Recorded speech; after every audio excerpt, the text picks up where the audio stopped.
ሰላም ጤና ይስጥልን። የተከበራችሁ የኢንፎ ሚዲያ ቤተሰቦች እንደምን ሰነበታችሁ? አብራችሁን ስትቆዩ የሚከተሉትን ዋና ዋና መረጃዎች ታደምጣላችሁ። የመራጭነት ካርድ ካልወሰዳችሁ ደሞዛችሁ ይቆርጣል የሚል ማስፈራሪያ በኢትዮጵያ ምርጫ ጣቢያዎች ላይ መሰማቱን ተከትሎ የኢትዮጵያ ብሔራዊ ምርጫ ቦርድ ምርጫውን እስከ መሰረዝ የሚያደርስ ውሳኔ እንደሚሰጥ ማስጠንቀቂያ ሰጥቷል።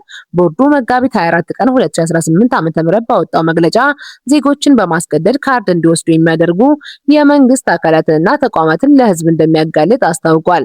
ይህ ህገወጥ ድርጊት በማይቆምባቸው አካባቢዎች ምርጫ እንዳይካሄድም እንደሚያስደርግም ቦርዱ በይፋ ገልጿል። ዝርዝር መረጃውን ይዘናል። በቀዳሚነት የምናቀርብላችሁ መረጃ ይሆናል።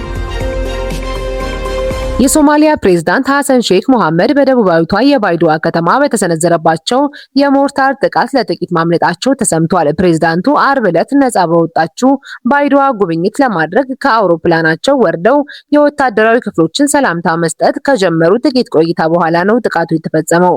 ስለ ጥቃቱ እና ፕሬዝዳንቱ አሁን ስላሉበት ሁኔታ ያለውን መረጃም እናስደምጣችኋለን። የአሜሪካው ኤ-10 ተዋጊ አውሮፕላን በሆርሙዝ ሰርጥ አቅራቢያ በኢራን ኃይሎች ተመትቶ መውደቁን ተከትሎ በሁለቱ ሀገራት መካከል የአብራሪ ፍለጋ ትንቅንቅ ተጀምሯል። ኢራን የወደቀውን የአሜሪካ አየር ኃይል አብራሪ በህይወት አግኝቶ ለሚያስረክብ ዳጎስ ያለ የአሜሪካ ዶላር ሽልማት ማዘጋጀቷን በብሔራዊ መገናኛ ብዙሃን አውጃለች። አሜሪካ በአንድ ቀን ውስጥ ብቻ አንድ ተዋጊ ጄትና 2 ሄሊኮፕተር ማጣቷ ሲረጋገጥ፣ ኢራን ደግሞ የቀረበላትን የ48 ሰዓታት የተኩስ አቁም ስምምነት ውድቅ አድርጋለች። በመካከለኛው ምስራቅ ሰማይ ስር እየሆነ ያለው ምንድነው? በዝርዝር እናስቃኛችኋለን። የተወደዳችሁ የኢንፎ ሚዲያ ቤተሰቦች አብራችሁን ስትቆዩ እነዚህን መረጃዎችን ታደምጣላችሁ። አሁን በቀጥታ ወደ ዝርዝሮቹ እንለፍ። ብሔራዊ ምርጫ ቦርድ ባወጣው መግለጫ በመራጮች ምዝገባ ሂደት ላይ ከባድ የህግ ጥሰት መመልከቱን ይፋ አድርጓል። በተለይም በተለያዩ የመንግስት መስሪያ ቤቶችና አካባቢዎች ካርድ ካልወሰዳችሁ ማህበራዊ አገልግሎት አታገኙም ወይም ደሞዛችሁ ይቆረጣል የሚሉ ማስፈራሪያዎች ለቦርዱ ጥቆማ እንደደረሰው አስታውቋል። ከዚህም ባለፈ የመንግስት አስፈጻሚዎች ቤት ለቤት በመዘዋወር ዜጎች ካርድ እንዲወስዱ ያልተገባ ውትወታና ጫና እያደረጉ መሆኑን ሪፖርቶች እንደሚያሳዩም ቦርዱ ገልጿል። ይህ ተግባር የምርጫውን ነጻነትና ፍትሃዊነት አደጋ ላይ የሚጥል በመሆኑ ቦርዱ በሁሉም የክልል መንግስታትና በሁለቱ የከተማ መስተዳድሮች ስር ያሉ አስፈጻሚዎች ከዚህ ድርጊታቸው በአስቸኳይ እንዲቆጠቡ በጽሁፍ አሳስቧል። ምርጫ ቦርድ በመግለጫው በግልጽ እንዳሰፈረው ማንኛውም ዜጋ በመራጭነት የመመዝገብ መብት እንጂ ግዴታ የለበትም። በመራጭነት አለመመዝገብ ደሞዝ የሚያስቆርጥ፣ ከስራ የሚያስወጣ ወይም ማንኛውንም ማህበራዊ አገልግሎት ከማግኘት የሚያስቀር አይደለም ሲሉ ቦርዱ ማረጋገጫ ሰጥቷል። ዜጎች በመራጭነት ሊመዘገቡ የሚገባው በፈቃዳቸውና በራሳቸው ውሳኔ ብቻ መሆኑን ያስታወሰው ቦርዱ ማንኛውም አካል ሕግን በመጣስ በየቤቱ በመሄድ ተመዝገቡ ማለት ወይም በየመስሪያ ቤቱ ሰራተኞችን ማስገደድ እንደማይችል በጥብቅ አሳስቧል። ይህንን መመሪያ ተላልፈው የሚገኙ ተቋማትና ግለሰቦች ላይ ምርጫ ቦርድ በስም ለህዝብ የማጋለጥ እርምጃ እንደሚወስድም አስታውቋል። ምርጫ ቦርዱ አክለውም የመንግስት አካላት ይህንን ህገወጥ ተግባር የማያስቆሙ ከሆነ ቦርዱ ያልተገባ ቅስቀሳና ተጽዕኖ የሚያደርግባቸውን ምርጫ ክልሎችና ጣቢያዎች በመለየት ምርጫ እንዳይካሄድ የማድረግ እርምጃ እንደሚወስድም አስጠንቅቋል። የሶማሊያው ፕሬዝዳንት ሐሰን ሼክ መሐመድ በደቡባዊቷ የባይዶዋ ከተማ በተሰነዘረባቸው የሞርታር ጥቃት ለጥቂት ማምለጣቸውም ተሰምቷል። ፕሬዝዳንቱ አርብ ዕለት ነጻ በወጣችው ባይዶዋ ጉብኝት ለማድረግ ከአውሮፕላናቸው ወርደው የወታደራዊ ክፍሎችን ሰላምታ መስጠት ከጀመሩ ጥቂት ቆይታ በኋላ ነው ጥቃቱ የተፈጸመው።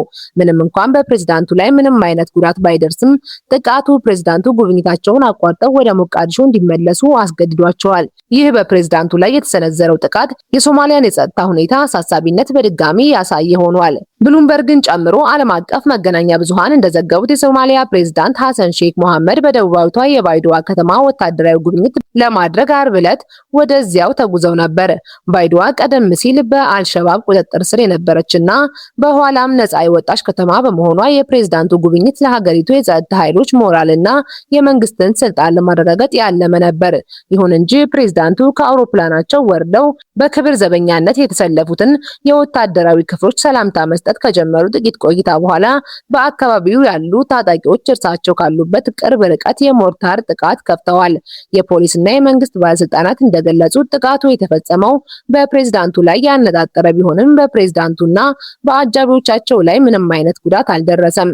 ጥቃቱን ተከትሎ የፕሬዝዳንቱ የጸጥታ አጃቢዎች ፕሬዝዳንቱን ከአካባቢው በአስቸኳይ ለማስወጣት ተገደዋል። በዚህ ምክንያት ፕሬዝዳንት ሐሰን ሼክ መሐመድ በባይዶዋ ለማድረግ ያሰቡትን ጉብኝት አቋርጠው ወደ ዋና ከተማዋ ሞቃዲሾ ተመልሰዋል። ይህ ክስተት ነፃ በወጡ አካባቢዎች የመንግስት ቁጥጥር ምን ያህል ደካማ መሆኑን የታጣቂ ኃይሎች አሁንም ድረስ ከፍተኛ የጸጥታ ስጋት መሆናቸውን በግልጽ አሳይቷል። ምንም እንኳን ጥቃቱን የፈጸመው አካል እስካሁን ይፋ ባይሆንም በአካባቢው በስፋት የሚንቀሳቀሰው አልሸባብ ግን የጥቃቱ ዋነኛ ተጠርጣሪ ተደርጎ ተወስዷል። የሶማሊያ የጸጥታ ኃይሎች በራሳቸው አቅም ሀገሪቱን መጠበቅ መቻላቸውን የሚያረጋግጥበት ጊዜ እንደደረሰ ቢገልጹም የፕሬዝዳንቱ ለጥቂት ማምለጥ ግን አሁንም ድረስ የውጭ ኃይሎች ድጋፍ አስፈላጊ መሆኑን ያሳያል የሚሉ አስተያየቶች እየተሰጡ ይገኛሉ። የአሜሪካው ኤ-10 ተዋጊ አውሮፕላን በሆርሙዝ ሰርጥ አቅራቢያ በኢራን ኃይሎች ተመቶ መውደቁን ተከትሎ በሁለቱ ሀገራት መካከል የአብራሪ ፍለጋ ትንቅንቅ ተጀምሯል። ኢራን የወደቀውን የአሜሪካ አየር ኃይል አብራሪ በህይወት አግኝቶ ለሚያስረክብ ከ66,000 የአሜሪካ ዶላር በላይ ሽልማት ማዘጋጀቷን በብሔራዊ መገናኛ ብዙሃን አስታውቃለች። አሜሪካ በአንድ ቀን ውስጥ ብቻ ኤፍ-15 ተዋጊ ጄት፣ ኤ-10 ዋርትሆግ እና አንድ ብላክ ሃውክ ሄሊኮፕተር ማጣቷ ሲረጋገጥ ኢራን ደግሞ የቀረበላትን የ48 ሰዓታት የተኩስ አቁም ስምምነት ውድቅ አድርጋለች። ኒውዮርክ ታይምስ እንዳረጋገጠው የአሜሪካው ኤ-10 ተዋጊ አውሮፕላን ዛሬ መጋቢት 27 በኢራን ግዛት ውስጥ ተመትቶ ወድቋል። አውሮፕላኑ መመታቱን ተከትሎ አብራሪው በህይወት ማምለጡ ቢነገርም አብሮት የነበረው የጦር መሳሪያ ስርዓት ተቆጣጣሪ ባልደረባው ግን የት እንዳለ አልታወቀም። ኢራን ይህንን አጋጣሚ በመጠቀም አብራሪውን በህይወት ይዞ ለሚያስረክብ ማንኛውም ዜጋ 66,100 የአሜሪካ ዶላር ሽልማት እንደምትሰጥ አስታውቃለች። ይህ የገንዘብ መጠን በሀገሪቱ ካለው ወርሃዊ ደሞዝ አንጻር እጅግ ከፍተኛ በመሆኑ የታጠቁ የኢራን ሲቪል ግለሰቦች በደቡባዊ የሀገሪቱ ግዛቶች ፍለጋ ላይ መሰማራታቸውን የሚያሳዩ ተንቀሳቃሽ ምስሎች ወጥተዋል። አሜሪካ በበኩሏ አብራሪዋን ለማግኘት ከፍተኛ ጥረት እያደረገች መሆኑን ለሲኤንኤ ገልጻለች። ቀኑ ለአሜሪካ አየር ኃይል እጅግ አስከፊው ቀን ሆኖ አልፏል። በሰዓታት ልዩነት ውስጥ ብቻ አንድ ኤፍ-15 ተዋጊ ጄት፣ አንድ ኤ-10 ዋርትሆግ እና አንድ ብላክ ሃውክ ሄሊኮፕተር በኢራን ተመቶ ወድቋል። ሲኤንኤን እንደዘገበው ጦርነቱ ከተጀመረ አንስቶ አሜሪካ ቢያንስ 7 የጦር አውሮፕላኖችን አጥታለች። በዚህ መሃል ዎል ስትሪት ጆርናል ይፋ እንዳደረገው አሜሪካ ለኢራን የ48 ሰዓታት አስቸኳይ የተኩስ አቁም ስምምነት ጠይቃ ነበር። ይሁን እንጂ ኢራን ይህንን ጥያቄ ሙሉ በሙሉ ውድቅ ማድረጓ ታውቋል።